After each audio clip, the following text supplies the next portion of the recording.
remained in Jerusalem. Then it happened one evening that David arose from his bed and walked on the roof of the king's house. And from the roof he saw a woman bathing. And the woman was very beautiful to behold. So David sent and inquired about the woman, and someone said, "Is this not Bathsheba, the daughter of Eliam, the wife of Uriah the Hittite?" Then David sent messengers and took her, and she came to him, and he lay with her, for she was cleansed from her impurity, and she returned to her house. And the woman conceived, so she sent and told David and said, "I am with child." We're going to stop right there just for a second. And we're going to look at this. It's talking about David, Bathsheba, and Uriah. Now, even though you've heard what the scripture said that in this day that the spring of the year, at the time when the kings go out to battle, that David sent Joab and his servants with him and all of Israel, and they went and destroyed the people of Ammon. And see, at that time, it said that this year they went out to battle during the springtime because it's beautiful.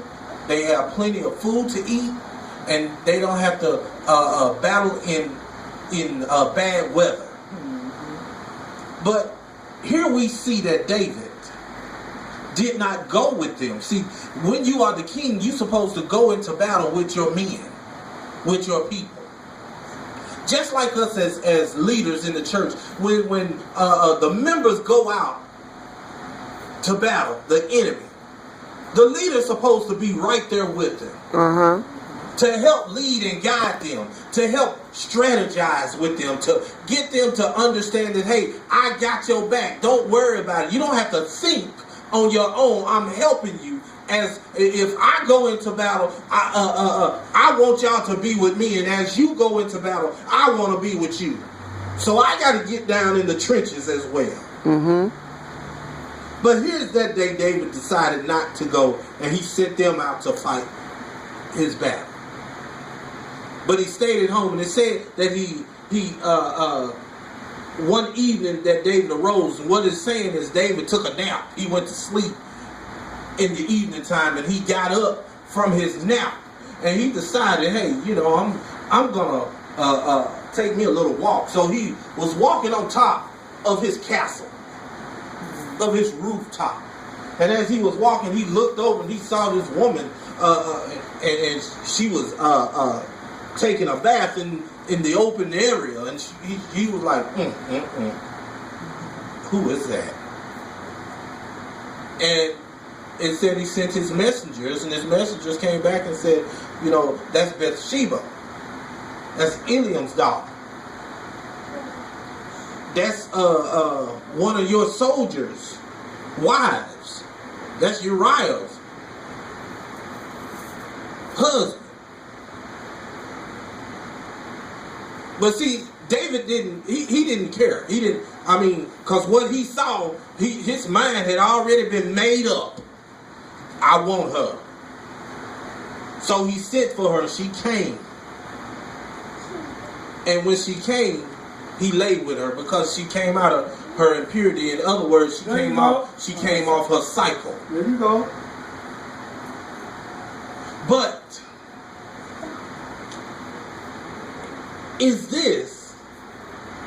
what is this all about? In this situation, after he laid with her, she conceived. She got pregnant. And she sent word back to the king that she was pregnant. Oh, look, I'm pregnant. But guess what? That's not what the scriptures, the word, is really telling us. What it's telling us is this. Our teaching for today is, do not let your integrity be compromised. All right. That's good. Do not let your integrity be compromised. See, in this first through the fifth verse, David let his integrity be compromised by what he saw. He let the flesh overtake the spirit of the Lord that was inside of him. He saw this woman bathing, and his loins began to jump, and he said, "Oh, I got to have her." So he wanted her, and he got her because he compromised his spiritual walk with God. It was his integrity, his character that supposed to have been so high in the Lord, but he let that character go for a one-night stand with somebody else's wife.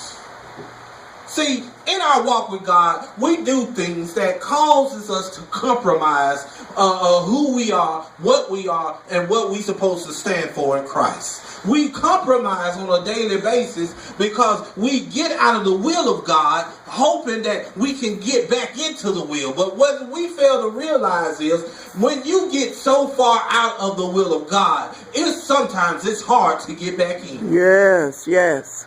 Amen. And see, we see here that David did that. He compromised, not just for what he done, but he compromised because, one, he was a king. Two, he was a king that God blessed. So let's look at this word integrity right quick. It said the quality of being honest and having a strong moral principles, moral uprightness. See, David's supposed to have that quality of honesty. What are you saying, Pastor? I'm saying this was the same David that slew Goliath. This was the same David that when they went down to Jesse's house to pick the next king, and when they saw this ruddy little boy come on in, they said, "That's him right there." Because God chooses who he wants to be a leader. He chose David, and David got blessing after blessing after blessing. God kept him from the hand of Saul. But he compromised for a one-night stand. We compromise for a one-night stand. And it ain't talking about a one-night stand with laying up with somebody. I'm talking about a one-night stand of sin in our life. Yes. We compromise because we look at anything that's a feel-good message or a feel-good song or a feel-good moment, and all of a sudden we decide that, hey, this is better for me over here. So we compromise with it, and then when it's not what we thought it should be, then we ready to run back to where we came from. Yes. Yeah. So in 2 Samuel 11th chapter, the 14th and 17th verse, it says this: "In the morning it happened that David wrote a letter to Joab and sent it by the hand of Uriah. And he wrote the letter saying, 'Set Uriah in the forefront of the hottest battle and retreat from him that he may be struck down and die.'" Let's stop right there for just a minute. David was in trouble.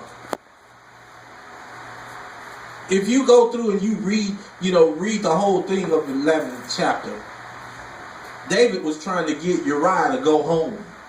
Go home, be with your wife.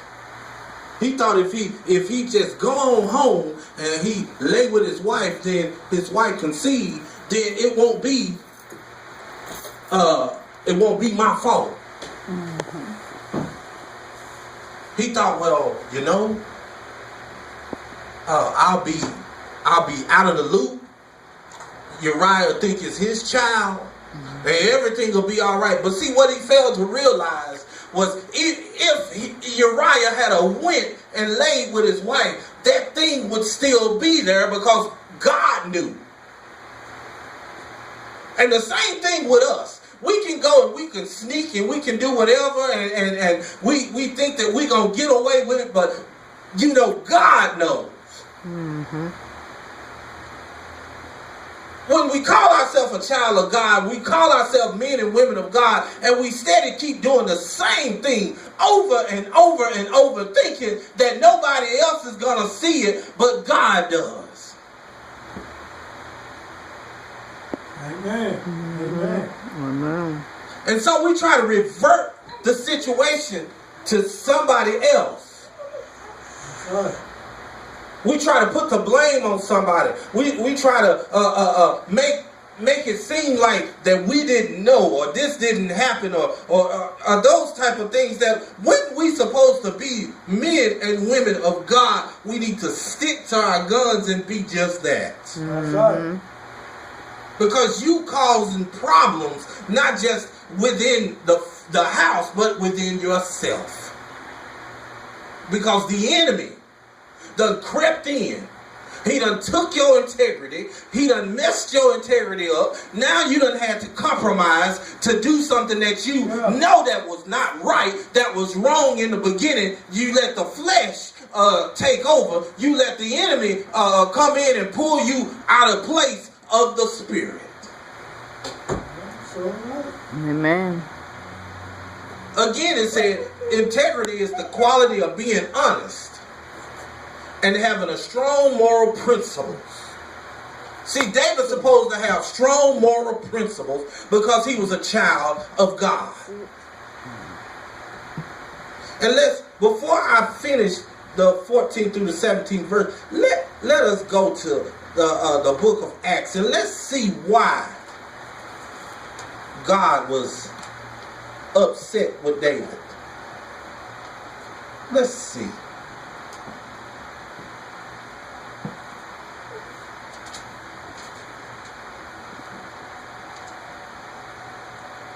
Oh, this thing is fixing to get good, y'all. Acts the 13th chapter, the 22nd verse says, and when he had removed him, he raised up from them David as king, to whom also he gave testimony and said, now this is God. I have found David the son of Jesse, a man after my own heart, who will do all my will. God was not pleased with Jesse. Not pleased with David. Because David was a man after his own heart. Right. Look at how we are today. We are men and women after God's own heart. And the things that we do, God is not pleased. Because God had came in and he had chosen us from the beginning. Said that we're a royal priesthood. Said that we're going to be kings and queens over many nations. Mm-hmm. Said that we're going to inhabit many lands. That he's going to bless us to get things that we've never had before. But then we turn around and do the opposite of what God has said to us. He told us to go in and inhabit lands. He told us that he was going to bless us. He told us that he was going to make us mothers and fathers of many nations. He told us that we're gonna be kings and priests, and we're gonna be blessed. But then we sit there and let the enemy come in, and when the enemy come in, we compromise and our integrity is broken. Yes. Or in other words, our integrity is destroyed. Uh-huh. But see, there's an old saying you reap what you sow. Yes. So it said that, so it was while Joab besieged the city, and that he assigned Uriah to a place where he knew that were valiant men, that the men of the city came out and fought with Joab, and some of the people of the servants of David fell, and Uriah the Hittite died also. Look at that. David sent this man with a letter, a certified letter. I can just imagine David saying, Uriah, here, take this to Joab and don't open it. He told him not to open it. See, Joab was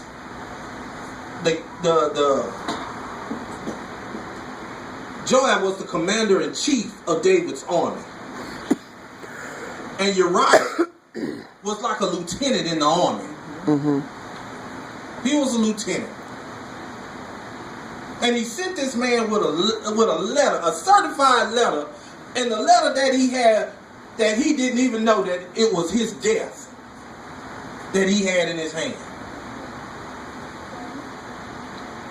And when he got there and the battle was going on, Joab only did what the king told him to do. Put Uriah in the front of the battle so that he can get killed. So when he get killed, that won't be my fault, because the situation that had taken place will already be done. See, you can't go and kill your situation. You can't try to get out of the stuff that you're doing because you done messed up. Right. You can't sit there and try to put the blame on somebody else because of what you're doing. Because see, one thing about it is, God is still not pleased with what you've done. People might not see you do your stuff. People might not understand why are you doing it. People might not know when you done it. But God sees everything and knows everything. And He knows that, sooner or later, you're going to reap what you sow, because this is what you've done. Uh-huh.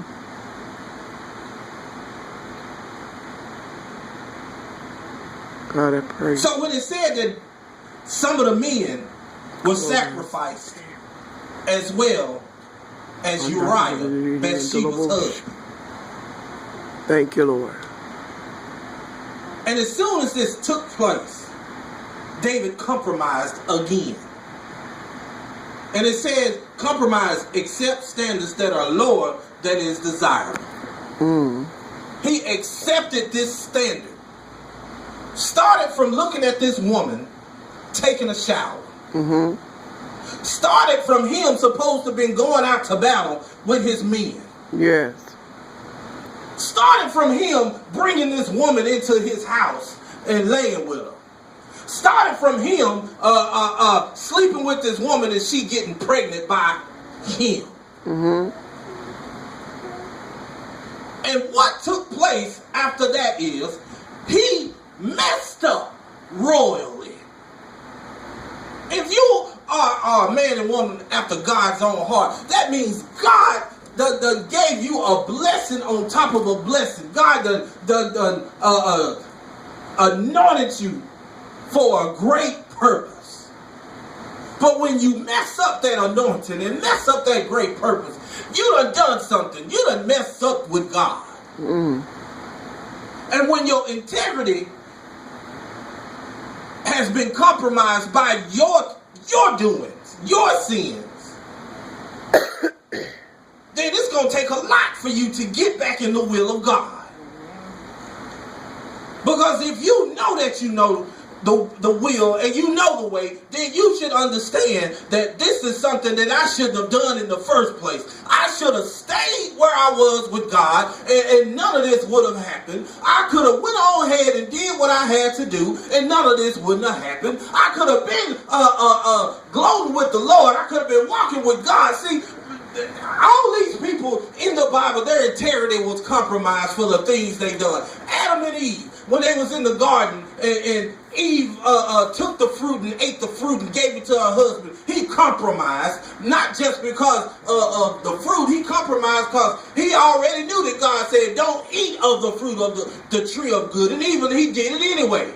Yeah, come on. He compromised. Yes. When God told Moses to speak to the rock, he struck it. He compromised because of his anger and his attitude.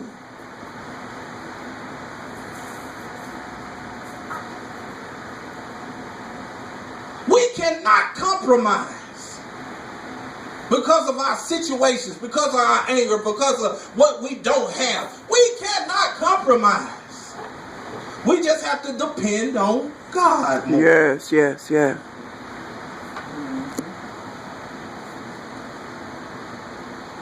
And then in 2 Samuel, the 11th chapter, 26 through 27 verse, it says, when the wife of Uriah heard that Uriah, her husband, was dead, she mourned for her husband.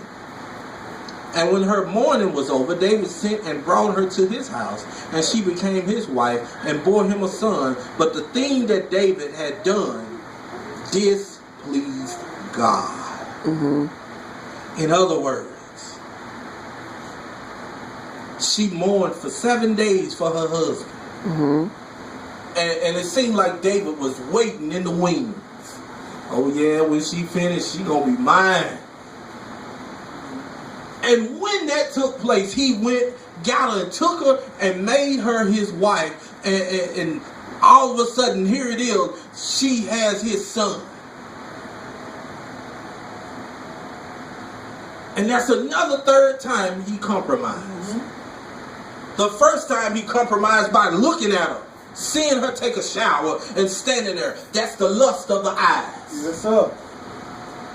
That was the first time. The second time he compromised his integrity is when he sent the letter with Uriah to Joab to tell him, put him in the front of the battle so that he can be killed. That was the second time he compromised his integrity with God. The third time is when Uriah's wife, was mourning before his death, and then he took her and made her his wife.